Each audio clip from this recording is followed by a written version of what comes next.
Hello các bạn, là mình Kira đây. Chào mừng các bạn đã quay trở lại với YouTube channel của mình. Như mình đã hứa ở vlog tuần trước, thì trong vlog ngày hôm nay, mình sẽ giới thiệu cho các bạn chiếc bàn làm việc tối giản của mình trong năm 2023 này. Và không để các bạn phải chờ lâu nữa, chúng mình cùng đi vào nội dung chính luôn nhé.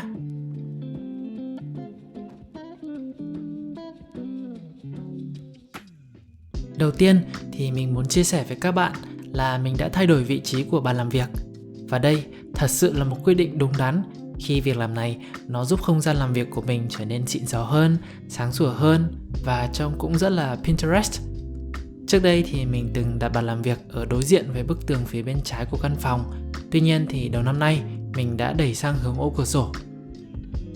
Thật ra thì ngay từ khi mới chuyển vào căn hộ này cách đây gần 1 năm trước thì mình đã có ý định đặt chiếc bàn làm việc ở đối diện với ô cửa sổ. Tuy vậy thì mình nhận thấy căn phòng này nó đón rất là nhiều ánh sáng nên sợ ngồi đối diện cửa sổ sẽ bị chói mắt.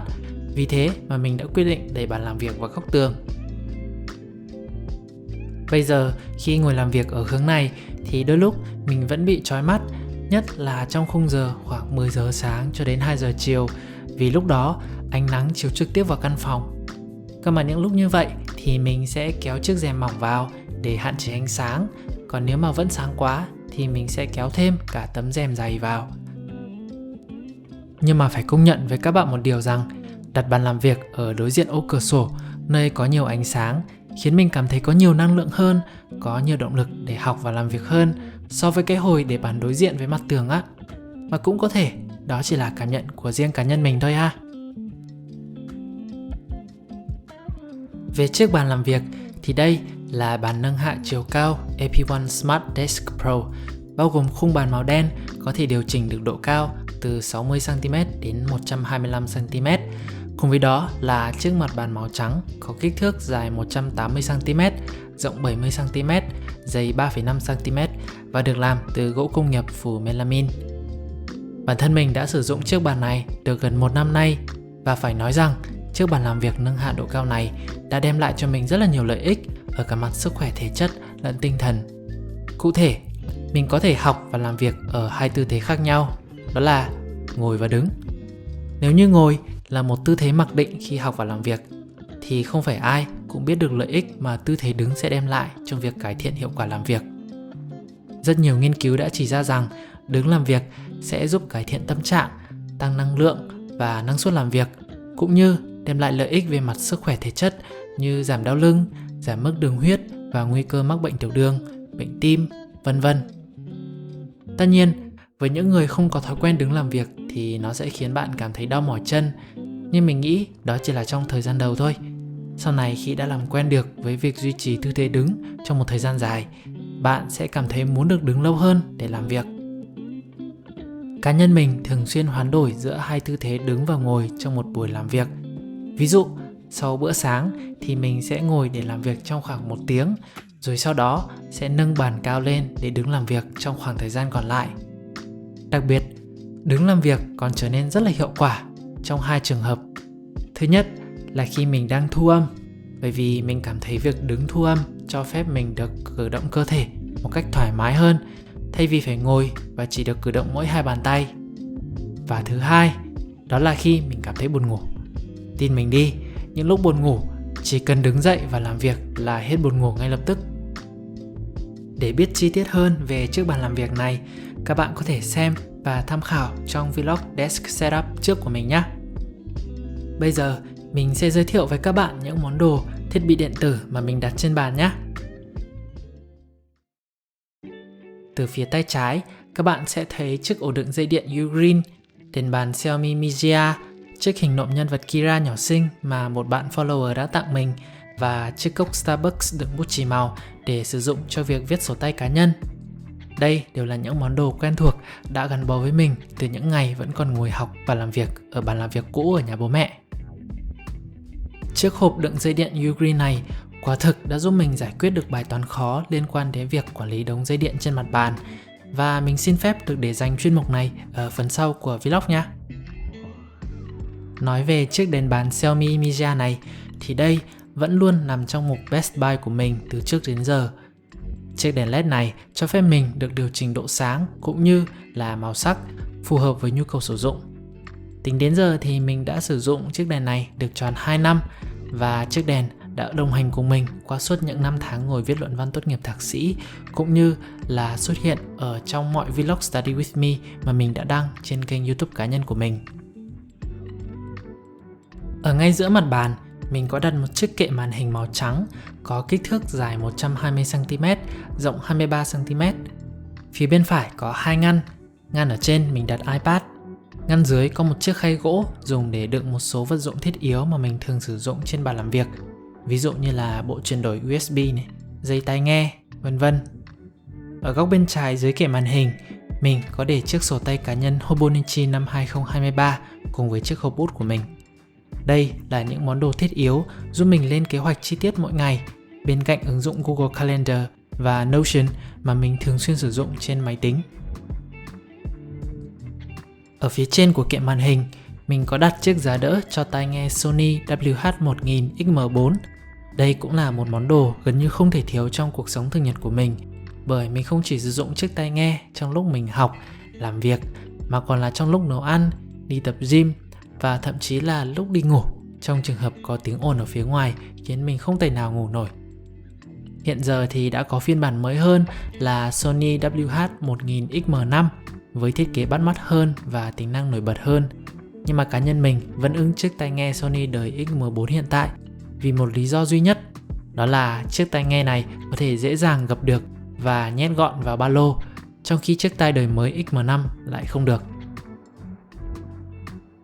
Màn hình mà mình đang sử dụng là màn LG 27GL850 có tần số quét 144Hz và nó cũng là một trong những chiếc màn hình tốt nhất ở trong phân khúc 27 inch. Chiếc màn hình được gắn trên một giá đỡ màn hình AP1 Lift Up có thiết kế ngàm chuẩn VESA, tương thích với hầu hết các màn hình phổ biến. Mỗi khi mình cần mang chiếc màn hình về nhà bố mẹ thì mình chỉ việc tách chiếc màn khỏi giá đỡ, chứ không cần phải mang cả bộ về, vì ở nhà bố mẹ đã có sẵn chiếc khung đỡ mặc định đi kèm với màn hình ngay từ khi mua. Dẫu vậy thì chiếc màn 27 inch này vẫn là một món đồ khá là cồng kềnh và không phải lúc nào mình cũng dư dả đôi tay để xách được nguyên chiếc màn này qua lại giữa nhà riêng và nhà bố mẹ. Về các linh kiện điện tử thì mình vẫn sử dụng những món đồ quen thuộc. Đầu tiên là bàn phím màu trắng KBD67 Lite R3 có tiếng gõ rất là êm tai. Và đây là chiếc bàn phím custom mà anh họ mình làm cho, thế nên là mình cũng không chắc có tìm được mẫu sản phẩm y hệt trên mạng hay không. Cùng với đó là chuột Logitech không dây G304, tấm lót chuột HyperX của hãng Kingston và loa Anker Soundcore 2. Còn đây là thành viên mới nhất trên bàn làm việc của mình, chiếc laptop Asus Zephyrus G14 mà mình mới mua ngay sau kỳ nghỉ Tết âm lịch đầu năm nay. Sau một thời gian dài sử dụng cây máy tính thì mình nhận thấy việc phải vác cả cây lẫn màn hình đi lại giữa nhà riêng và nhà bố mẹ là quá cồng kềnh, nên mình đã quyết định nói lời tạm biệt với chiếc cây máy tính mà mình và em trai đã cùng nhau tự tay lắp vào cuối năm 2020 để đón chào chiếc laptop mới này trên bàn làm việc cá nhân của mình. Review một chút về chiếc laptop này cho bạn nào quan tâm nhé. Thì tên đầy đủ của laptop là Asus ROG Zephyrus G14, mã hiệu GA402RG L8030W với thông số chi tiết gồm CPU AMD Ryzen 7 6800HS, RAM 16GB, các đồ họa RX 6700S, dung lượng lưu trữ là 1TB và đặc biệt là chiếc màn hình 14 inch IPS có độ phân giải là 2560 x 1600 và tần số quét là 120Hz. Trước tiên, mình phải giải thích lý do tại sao mình chọn mua gaming laptop. Đó là bởi vì mình muốn có một chiếc laptop có cấu hình mạnh ngang hoặc hơn chiếc cây máy tính để bàn để vừa làm content vừa chơi được game, cũng như chiếc laptop này phải có màn hình 120Hz để mình không phải mất công vác chiếc màn hình LG 27 inch đi khắp nơi nữa. Và sau một vài ngày suy nghĩ và đắn đo, mình quyết định mua dòng Zephyrus G14 của Asus. Thay vì mua loại 15 inch, mình chọn mua 14 inch vì kích thước nhỏ gọn, bỏ vừa được vào chiếc ba lô mà mình vẫn sử dụng từ trước đến giờ. Chi tiết cụ thể về chiếc laptop này thì các bạn có thể tìm xem và tham khảo trên YouTube. mình cũng đã xem rất nhiều video review của bạn G14 này trước khi quyết định mua, ví dụ như video của Dave2D, The Tech Chap hay là của GearVN. Ở đây thì mình sẽ chỉ chia sẻ về những điểm nổi bật, ấn tượng cũng như là hạn chế của chiếc laptop này sau khoảng 2 tuần sử dụng. Đầu tiên là phải nói rằng thiết kế của chiếc Asus Zephyrus G14 này rất là đẹp, với màu xám đen trông rất là ngầu và cân nặng cũng chỉ là 1,7 cân. Phần touchpad là một trong những điểm cộng rất là lớn khiến mình cân nhắc mua chiếc laptop này, bởi vì nó rất là to, cảm giác di tay và bấm cũng rất là thích. Về cấu hình thì mặc dù chưa có cơ hội để test được giới hạn tối đa, nhưng mà về cơ bản thì chiếc laptop này đáp ứng đầy đủ những yêu cầu của mình liên quan đến các thao tác đồ họa như là chỉnh sửa hình ảnh, video cũng như là chơi game mượt mà. Mà thật ra thì trước giờ mình chỉ có chơi FIFA thôi á, nên cũng không rõ lắm. Chỉ biết là chiếc card màn hình RX 6700S này ăn đứt chiếc Nvidia GTX 1650 trên cây máy tính cũ của mình với điểm số Effective Speed hơn tận 78% theo như kết quả trên trang web User Benchmark. Tuy nhiên thì hạn chế đầu tiên và cũng là duy nhất ở chiếc laptop mà mình nhận thấy cho đến thời điểm này, đó là nó khá là nóng. Mặc dù đã biết trước được hạn chế này qua những video review trên mạng, nhưng mà chỉ đến khi trực tiếp sờ vào máy thì mình mới thấy nó nóng thật. Tất nhiên, máy sẽ chỉ nóng và kêu to khi mình chơi game hoặc là thực hiện các thao tác nặng máy. Còn bình thường thì rất là yên tĩnh và cũng chỉ gọi là ấm áp mà thôi. Nhưng mà nhìn chung thì đây sẽ là chiếc laptop đồng hành cùng với mình trong chặng đường sắp tới. Còn về chiếc cây máy tính cũ thì mình rất vui khi đã pass lại được cho đứa bạn thân của mình. Mình kết nối laptop với chiếc màn hình LG 27 inch bằng dây HDMI 2.0, qua đó trích xuất được độ phân giải lên đến 144Hz ở trên màn hình. Mình quyết định gập chiếc laptop lại và dựng đứng trên một chiếc đế kẹp, thay vì mở ra và đặt ở bên cạnh chiếc màn hình chính như là một tấm màn hình phụ. Vì thật ra nhu cầu sử dụng hiện giờ của mình cũng không cần tới 2 màn. Mặc dù việc dựng đứng như thế này sẽ gây ra một chút phiền toái khi mỗi lần muốn bật máy là mình phải nhấc laptop lên, mở màn ra, ấn nút nguồn và lại gập vào. Nhưng mà sự bất tiện nho nhỏ này đôi khi lại đem lại những lợi ích rất là lớn mà ban đầu mình không hề ngờ tới. Ví dụ như vào sáng sớm khi tỉnh dậy, thay vì ấn vào nút nguồn để khởi động máy tính trong vô thức, để rồi cứ mải mê lướt mạng đến mức quên cả việc viết nhật ký buổi sáng, thì giờ đây việc phải thêm thắt các thao tác khởi động laptop như là nhấc máy, mở màn rồi mới ấn nút nguồn lại trở nên có ích trong việc giúp mình hạn chế việc bật máy tính, giảm thiểu thời gian lướt mạng trong vô thức. Qua đó giúp mình tập trung thực hiện được ngay các cái thói quen buổi sáng có ích hơn trên bàn làm việc. Ví dụ như là viết nhật ký, đọc một trang sách và rồi học ngoại ngữ trên ứng dụng điện thoại.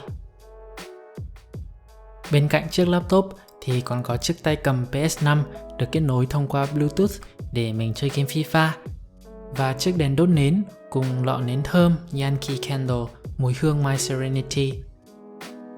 Để có được một góc làm việc trông ngăn nắp như thế này thì mình không thể không nhắc tới việc bản thân đã bỏ ra cả một buổi chiều chỉ để ngồi mày mò và sắp xếp lại mớ dây điện sao cho nó gọn gàng nhất có thể. Và so với đợt còn sử dụng máy tính để bàn thì giờ đây những mớ dây điện đó đã gần như biến mất. Chỉ khi mình cúi xuống và nhìn ở phía dưới cái khay để dây điện được gắn ở ngay dưới mặt bàn thì mình mới thấy được cái mớ dây điện đó. Đây là một bài toán tuy hơi khó nhằn nhưng mà mình đã tìm ra được cách giải quyết nhờ sự trợ giúp của chính chiếc hộp đựng dây điện Ugreen được đặt ở bên trái bàn làm việc. Trong chiếc hộp đựng dây điện này là một ổ cắm điện vốn có sẵn từ trước đó. Mình gọi là ổ số 1, được mình sử dụng để cắm các thiết bị như là dây sạc và đèn bàn. Giờ đây, mình lại cắm thêm một ổ chi điện khác gọi là ổ số 2 và cắm nó vào ổ số 1. Sau đó thì đặt ở chiếc khay ở phía dưới bàn làm việc. Và rồi, việc mình cần làm chỉ là đi dây và đưa các đống dây điện xuống dưới khay để sao cho nhìn từ phía trước trông sẽ gọn gàng nhất có thể. Tất nhiên là mình không thể che hết được tất cả các loại dây điện. Cơ mà nhìn chung thì thế này cũng được gọi là gọn gàng ngăn nắp rồi.